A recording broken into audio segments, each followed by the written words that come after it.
Hi everyone, welcome back to Totally Forkable. This is my first video of 2021, so Happy New Year. Haven't really been able to film in the last couple of weeks, so I'm really excited to be back with you guys. I have some really fun videos coming up. I've got a cooking video that's probably gonna be coming out later this week, filming it tomorrow, so make sure you're subscribed so you can check that out. But I really wanted to start with just a fun video of me reacting to Emma Chamberlain's latest video. So she posted this yesterday and it was a cooking video. I know I just did a video a few months ago, also an Emma Chamberlain related video, which was that I veganized her breakfast that she eats every day. I really enjoy that Emma is such an influential person on YouTube. I would say that she's one of the most, if not the most, influential females on YouTube. And the fact that she eats and cooks in so many of her videos, and the fact that most of what she eats and cooks is vegan, just makes me so happy because she's potentially impacting a lot of people with the way that she lives her life and hopefully inspiring them to try out vegan cooking, you know, ordering vegan food from restaurants, etc. And as someone who is a self-taught vegan chef and has a lot of years of experience with vegan cooking, I thought it would be fun to react to her video where she's cooking and she's very much sort of at the beginning of her journey of sort of learning how to cook and learning her way around the kitchen and whatnot. She always talks about how she's like such an amateur chef, and yet everything she makes always comes out really well. Let's watch it and react. I did watch the first part of this yesterday, but then I stopped because I was like, actually, I want to do this video. So I've seen part of this. The video is called Maybe I Can Cook, ? I literally couldn't tell you what's gotten into me, but I cook now. I got this inspiration to start cooking in the new year, and I don't know where it came from. Part of it could be that I only watch cooking videos now on YouTube. That's all I watch. So that could be part of it. I also only watch cooking TikToks. The internet is not so terrible and negative of a place if you're watching cooking videos. Virtually anything else, quite negative. But there's something I've been wanting to make since I started my new cooking journey about a week ago. I'll show you a photo. They're called Buddha bowls. And they're like these healthy, like vegetable bowls where there's like a bunch of different ingredients, vegetables and like avocado and all those different types of things. To be honest with you, I've always wanted to make one. The reason why I haven't yet is because you have to cook like 10 different things in the oven, but I don't care. From what I know, Buddha bowls are basically just like any assortment of like vegetables and or just plant foods in general in a bowl on top of some kind of grain, like a rice or a quinoa, maybe like a noodle of some sort, and with some kind of sauce on it. I think of Buddha bowls as having like some type of Asian type of sauce, so usually I think of it as having like a peanut sauce, but I don't think that that's a hard and fast rule. I think it's a good thing for her to make if she's still kind of learning her way around the kitchen, because I don't think you can really mess it up. I'm growing up. I need to learn how to cook or else I'm literally, my kids are gonna be eating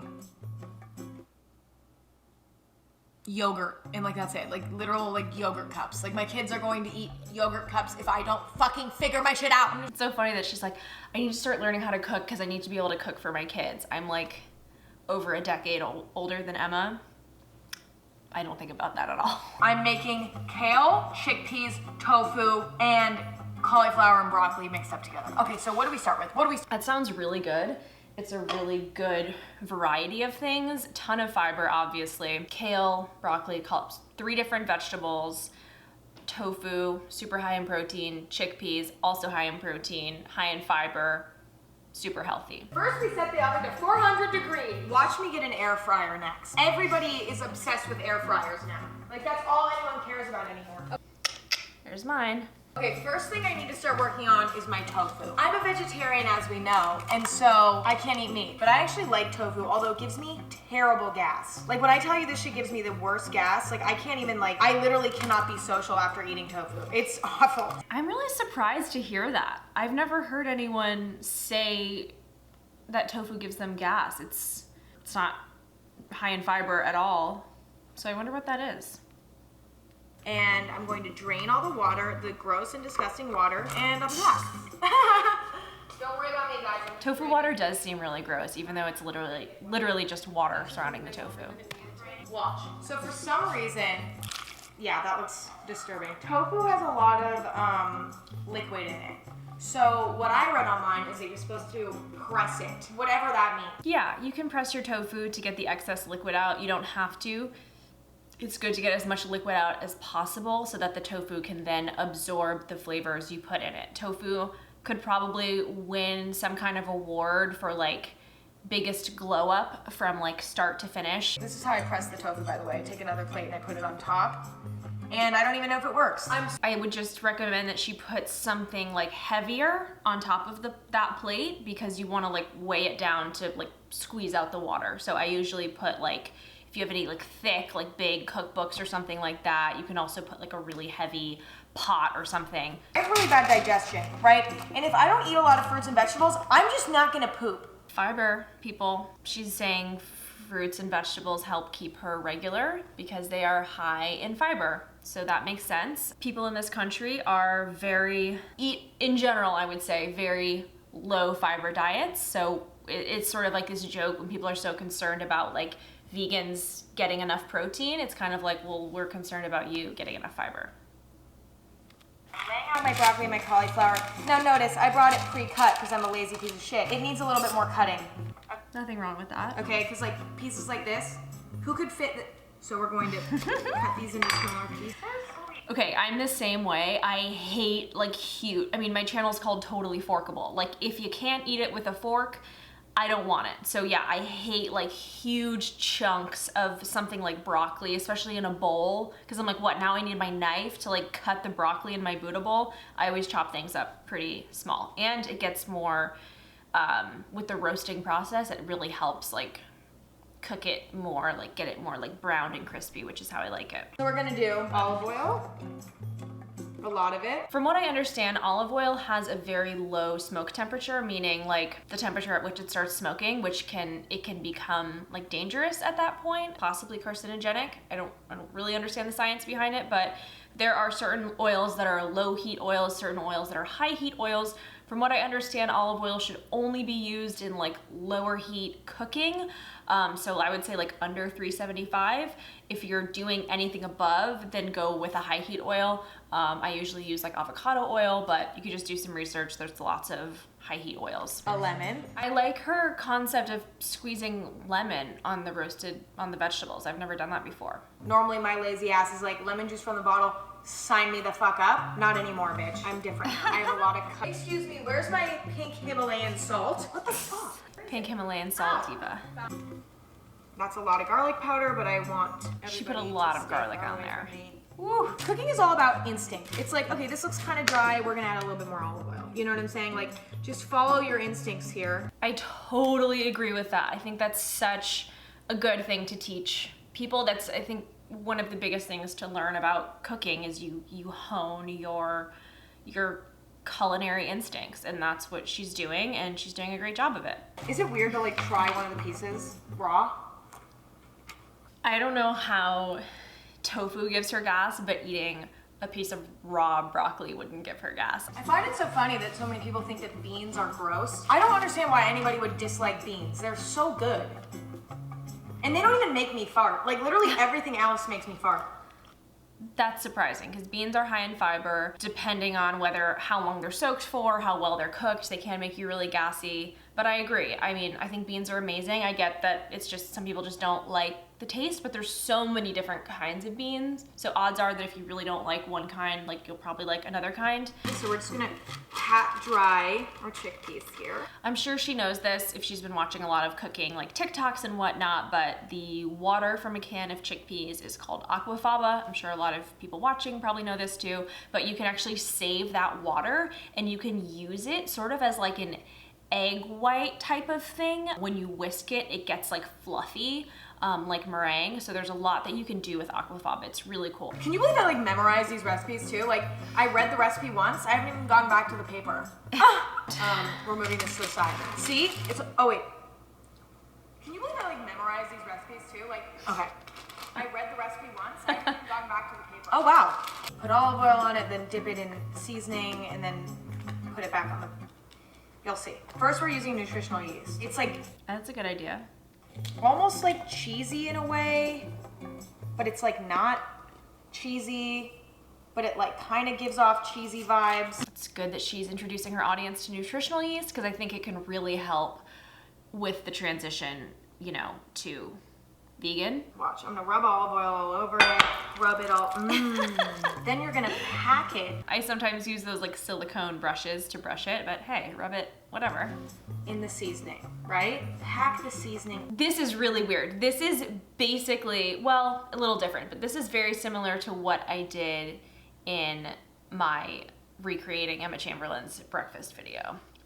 Just saying, maybe she saw it, I don't know. All around it. And then you have a little crusted tofu piece. Cute. It's so cute. While I'm doing this, done. Oh my God, ew. One thing you can do is have like a dry hand and a wet hand. So your dry hand is only touching like the dry kind of stuff that you're coating with, and your wet hand is touching obviously like the wet tofu or whatever. That helps with that like hand buildup. My hands before I started, but there's still something gross about what I'm doing, and I understand that. No, I didn't show you washing my hands. Why? Because I'm probably lying. We do have an issue. I'm out of seasoning. Dun, dun, dun. Hate that. No. I don't want to cook anymore. And we're back. She spilled some nutritional yeast on the floor. Not that much, but oh God. I feel like baking is easier than cooking. And call me crazy, but I feel like, well, that's not necessarily true. Because if you're making like a croissant, that shit is complicated. Y'all, look up. You guys know I cannot bake for my life. Talked about this in the caramel apple video, even though I realized that I was not actually baking there. I can just cook, that's it. Everything is going in the oven for 30 minutes. I like the simplicity of this meal in terms of like, if someone isn't super familiar with cooking and doesn't want to have like a ton of pots and pans and this and that going at the same time, that you can just pop everything, just prep it all and then put it all in the oven and cook it together. It's low maintenance in the best way. I wish I had an Alexa right now, because I'd be like, Alexa, set my timer for 15 minutes. I'm also I'm really glad I don't have an Alexa, because she would have just like perked up and it would have been a whole thing. scared of having an Alexa. Like, I feel like she would listen to me. She does. I feel like kale is very sensitive food for me. Like, it cannot be messed up. Oh my God, there's so many stumps in here. I'm gonna fucking freak out. I do find that with these pre-made things of pre-prepped things of kale, they have like so many. Sometimes you just get like a spine, and you're like, what is this? Like, so you just have to like pick through it. So it's almost easier to just like get your own, like do it yourself. Is what I'm saying. I just need to cut my own kale and stop being a lazy bitch. I'm gonna add some olive oil. Now, I didn't know that people were supposed to massage kale until, like, I didn't know that helped the kale's texture until recently. Funny enough, I'm gonna be massaging kale for my video tomorrow. It also helps to add a little bit of vinegar, because the vinegar helps break down the sort of texture of the kale and make it a little bit softer. So just like a little bit of vinegar. Side on this dirty plate, and then I'm gonna use this bowl again later for plating. See? I do that all the time. I'll have like our serving bowls, like I use them while I'm cooking, so they're like dirty by the time it's ready to serve dinner. And Paul's like, why are these bowls dirty? I'm like, they're not dirty. They just have like some remnants in them from when I was cooking. Less cleanup, the better. Less dishes, more efficiency. I'll see you guys. I haven't, this is a part of the video I have not watched, so it's really weird that I'm like saying what she says. I decided that I should do something responsible, and I should like kind of like mix things up a little bit. Wow, Emma, you can really cook. It's a good idea to do that because stuff on the edges is gonna cook faster than the stuff in the middle, so just mixing it all up, giving the stuff in the middle a chance to like move around, giving everybody an equal opportunity to cook. I literally can't with how good it looks.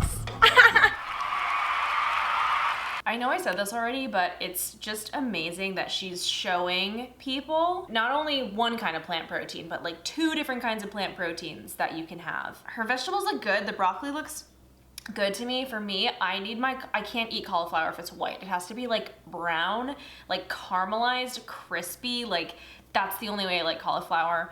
If it's any less cooked than that, I don't like it. If you cooked everything, you're allowed to use a pre-made sauce. So I'm using a lemon tahini dressing. Sounds great. Tahini is one of my favorite bases for dressing because I always liked creamier dressings as opposed to vinegary dressings. Hers is store-bought, but it's so easy to make a tahini dressing with just like some tahini, lemon, some spices, a little mustard, whatever you want to add in. It looks pretty impressive. Looks good. Look at me. I just cooked something and am now eating the whole thing. That never happened.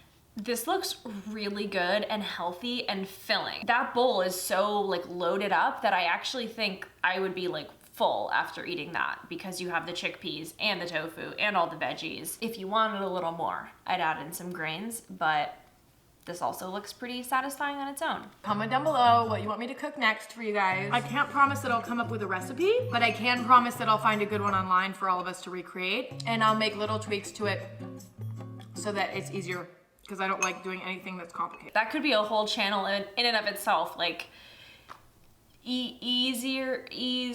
simplifying is the word I'm looking for, simplifying recipes. Again, like I've said a million times, I think it's great that she's doing this for her audience. They could really benefit from this, I think, if they're interested in learning how to cook it all. Bye.